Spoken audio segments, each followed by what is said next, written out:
அடியே ஓனர் எப்படி உன்னை கல்யாணம் பண்ணா? அதுவா, பொண்ணு பார்க்க வந்தப்ப நீ ஏன் ஒல்லியா இருக்கன்னு கேட்டாரு. நான் அழக மெயின்டைன் பண்றேன்னு சொன்னேன். எப்படின்னு கேட்டாரு. ஒரு நாளைக்கு 2 சப்பாத்தி 1 டம்ளர் தண்ணி மட்டும் தான் குடிப்பேன்னு சொன்னேன். வாழ்க்கை ஃபுல்லா இந்த அழக மெயின்டைன் பண்ணுவியான்னு கேட்டாரு. ஆமான்னு சொன்னேன். உடனே கல்யாணத்துக்கு ஓகே சொல்லிட்டாரு. சூப்பர் டி. சரி சரி, ஓனர் வர, ஓடி போய் ஒளிஞ்சிக்க. அவன் என்ன சொல்றான்னு கேட்போம். ஓனரே, நீ ஏன் உன் பொண்டாட்டிய கல்யாணம் பண்ண?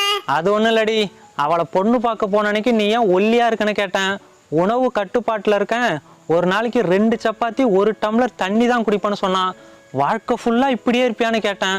ஆமான்னு சொன்னான். அப்புறம் யோசிச்சு பார்த்தேன், எப்படி பார்த்தாலும் சாப்பாட்டு செலவை மிச்சப்படுத்தி விடுவான்னு ஓகே சொல்லிவிட்டேன். இப்பதான்டா நிம்மதியா இருக்கு.